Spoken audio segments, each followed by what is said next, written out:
The following is the video solution from JSDT Solutions.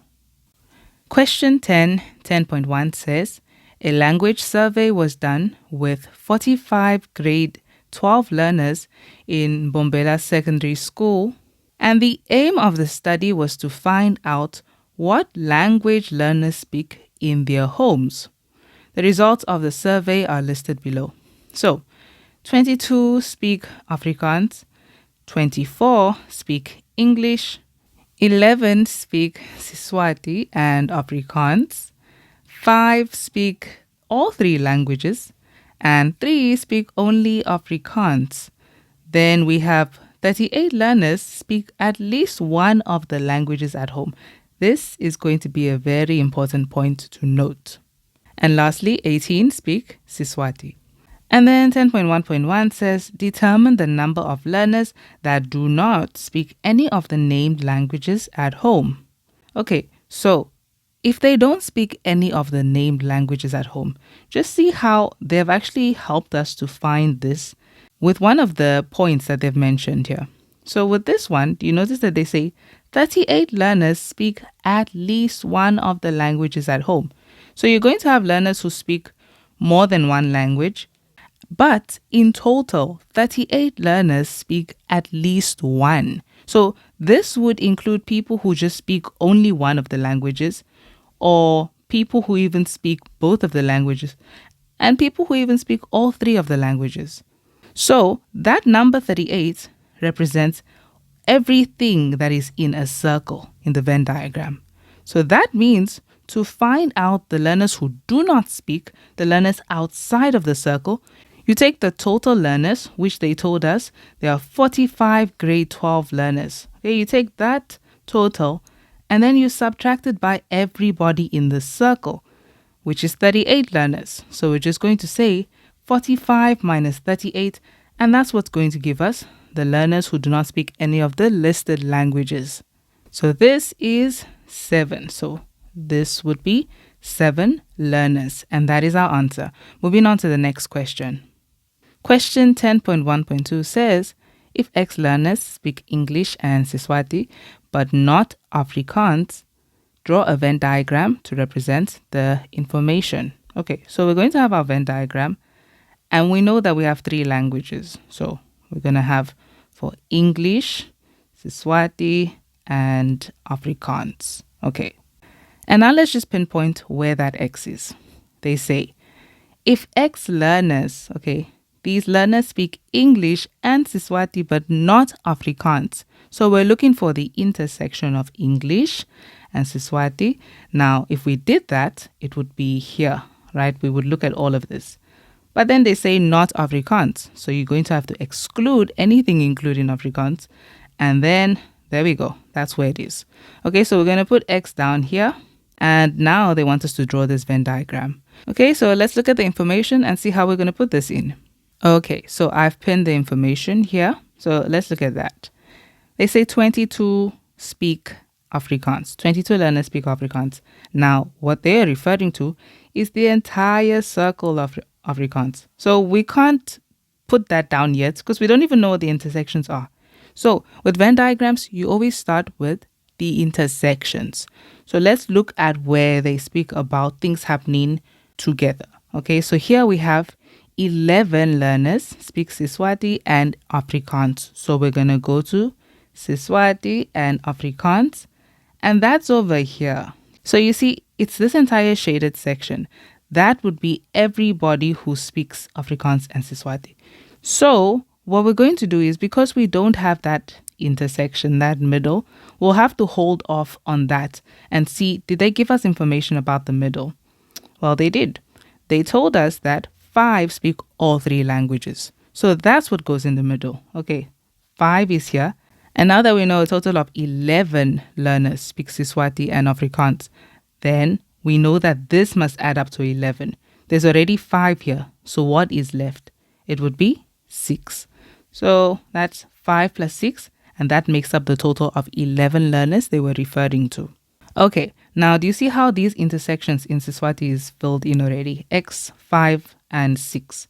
So now we can consider that they said 18 learners speak Siswati. So in total, they should add up to 18, meaning in order to find out what is here, the learners who only speak Siswati, we will say 18 minus 6 minus 5 minus x. Okay, and that will give us that. So 18 minus 6 is already 12. Then minus 5 is 7. So it's 7 minus x. That's what we'll have here. 7 minus x. Okay, and now we're going to have to look for this intersection, if they said anything about it. Did they say anything else about the intersections that we have?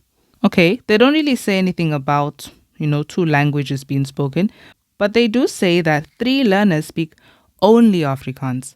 So if 3 learners speak only Afrikaans, that's what's going to go here. You see how this section doesn't include any of the other circles. So this is for only Afrikaans. And now that we've found this, we can actually find this entire circle of Afrikaans if they told us, how many people speak Afrikaans. So they did. They said 22 learners speak Afrikaans. So this entire circle, regardless of whether they speak English or Siswati, they speak Afrikaans in total. So we're going to add and ensure that everything here adds up to 22. The easiest way to do that is to say 22 minus every other number we see there. So 22 minus 5, that gives us 17. And then 17 minus 6 is 11, and 11 minus 3, finally 8. Okay, so we know this is 8 over here. And now we need to find the learners who speak English only. So they say 24 learners speak English, meaning the entire circle of English should add up to 24. So we'll say 24 minus 8, which gives us 16. 16 minus 5, which gives us 11. And then we'll say 11 minus x. So that's what goes here. 11 minus x. Okay, so that is the entire information of the Venn diagram. We have it down. Okay, and remember that we found out that 7 learners don't speak any of the listed languages, so they go outside. Okay, and yeah, that is it. Because they said we just need to draw the Venn diagram with the given information. So this is our Venn diagram. And moving on to the next question. Question 10.1.3 says we need to solve for x. Okay, now there's 2 ways to solve for x in this case. We could use the fact that we know that the entire Venn diagram consists of 45 learners. So we could add everything up and say it is equal to 45. We could also do it like this. We could add up everything in the circles and say that this will be equal to 38 because they said 38 learners speak at least one of the languages at home. This represents at least one. How many languages do they speak? One language. How many languages do they speak? They speak English and Siswati, so they speak 2 languages. So at least one means the lowest amount of languages they should speak amongst the listed languages should be 1. So everybody here speaks at least 1 language. So I'm going to use this method to find it. We're going to add everything up and say it's equal to 38. Okay, so that is 11 minus x plus 7 minus x plus 8 plus 5 plus 6 plus 3 is equal to 38. And let's go ahead and put our x's together first. So we can see that these ones would cancel. Okay, they're gone because negative and positive. This is negative x that is left. And let's add the numbers up together now. And they add up to 40. So 40 minus x equals 38. And therefore, if you transpose the negative x, it's positive. And you transpose the 38, that's 40 minus 38.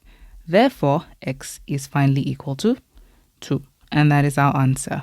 Moving on to the next question. Question 10.1.4 says, what is the probability that a learner speaks only 2 of the 3 languages at home? So we're specifically looking for learners who speak 2 of these languages. It's not a case where we're saying at least 2, okay? They must speak only 2. So here's what we're going to look at in the Venn diagram. We're going to look for the places where learners speak 2 languages. If we look here, how many languages is spoken here? 1 language, and that's English only. But if we look here, this is an intersection of 2 languages. So that's English and Siswati. So we're going to include that. Now, what about here? This is Siswati and Afrikaans. So we're going to include that. And then 8, that's Afrikaans and English. We can't include 5 because they speak how many languages? They speak 3 languages in total. So we're going to include, that's 2, of course, X is 2. So it's 2 plus 8 plus 6, which is 16. Okay, so that's what we'll tell them, that 2 plus 8 plus 6 is 16. But the question is specifically, what is the probability that a learner speaks only 2 of the 3 languages?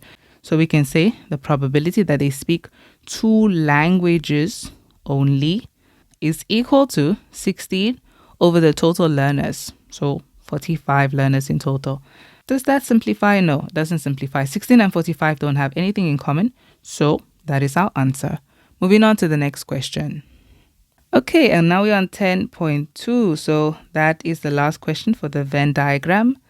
And now we are at counting principles. So it says 3 brothers, Owen, Richard, and Robert, are to run a race which has 8 runners in total. The 8 competitors line up 1 to a lane in the lanes numbered 1 to 8. Okay, so we have 8 positions. And 10.2.1 says, write down the total number of possible arrangements of the runners at the starting line. Okay, so the usual first question with these. So that would be, remember, we have 8 positions.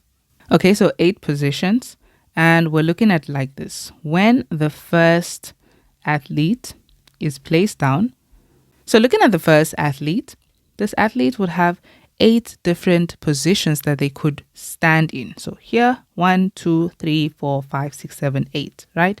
Now, once that athlete is seated, the next athlete would have how many different positions?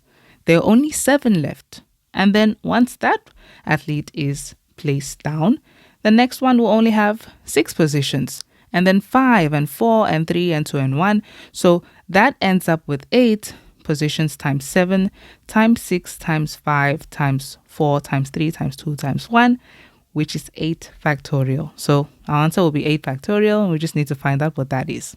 And 8 factorial is 40,320 ways. Okay, so we can just say these are the arrangements. Okay, so that is it for the first question in 10.2. Moving on to the next question.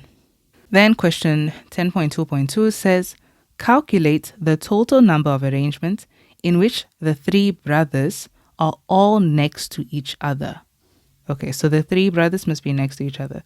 Okay, this is, we can just use this since we already have 3 stick men. So we can see that as the 3 brothers that we have. Okay. So they need to be all next to each other, meaning they're a group of their own. So we're going to take them like this and then group them in one group. So you guys are a group and then everybody else is just standing. Okay, so let's work with the group first. These 3 brothers, they are next to each other, but they don't have to be next to each other in this order. Remember, they are 3 different people, Owen, Richard, and Robert. So Owen, Richard, and Robert. Meaning, Owen does not have to necessarily stand here, okay? He could stand in Richard's place or Robert's place. So Owen has 3 choices of positions to stand in. Then after Owen is standing, Richard will have 2 places to stand in. You can either stand here where you are or here, okay? So that is 2, so times 2. And then Robert would have 1 place after Richard is standing in the place. So that's 1. So them on their own, they form 3 factorial. So keep that in mind, 3 factorial. Now let's think about the rest of the other athletes standing. Okay, so these are the other athletes. And so to count their placements, they don't have to be a group. They never said anything about the other athletes need to be in a group. It's only the 3 brothers. Okay, now, because they can move around, it'll be easier to explain it from this last person. Let's just say this person now, we're looking at the different positions they can stand in. So they could either be here or here, that's 2, 3, 4, 5, or here in their position. So that first person would have 6 positions to stand in. And then once that person is standing, the next person would have how many positions? The next person would have 5 positions. And then next person would have 4, 3, 2, and then 1. So to account for this, we're going to say multiply by 6 factorial. And that would be it, because they're allowed to move around. They're not a group. If they were a group, we would say 3 factorial multiplied by, and then we'll group them together and see that they're a group of 5, and we'll say 5 factorial, and then say that, okay, this group can actually move around. So then we'll say times 2. Okay, so allow them to be in the first or second position. But they didn't say that, okay? The only group created is the brothers. So let's find out what this is. So on our calculator, we press 3 and then factorial multiplied by 6 factorial, which is 4,320. Okay, so that would be the total arrangements that we will have if they were next to each other. Okay, and that is our answer. Moving on to the next question. Question 10.2.3 says, calculate the probability that Owen is in lane 1, Robert is in lane 2, and Richard is in lane 3. Okay, so let's just look at those. So let's just take this like that so we can just look at them. And we're going to put them in those respective lanes. So we're saying Owen is in lane 1, so this is Owen. If Owen must be in lane 1, then that means there's only one position that Owen must stand in. So Owen only has one choice of a place to stand in. And then Robert must be in lane 2, so Robert only also has one choice of a place to stand in, lane 2. And Richard also only has one choice of a place to stand in. So after they are standing in lane 1, 2, and 3, then the other 5 athletes, this is how they will stand. The first of the 5 athletes has 5 different options to stand in. So that's 5 different options. And then after that one is standing, then the second athlete has 4 different options. And then the next one has 3, and then 2, and then 1 option. So that's 5 factorial. 5 times 4 times 3 times 2 times 1. So we just have to find 5 factorial. And let's just check. They specifically said they want the probability. Okay, so the probability would be 5 factorial over the total ways they can stand if there was no restriction. So that was 8 factorial, since we have 8 different positions. So what is 5 factorial over 8 factorial? And that would be our answer. And that is 1 over 336 as a fraction. And that is our answer. And that is it for question 10.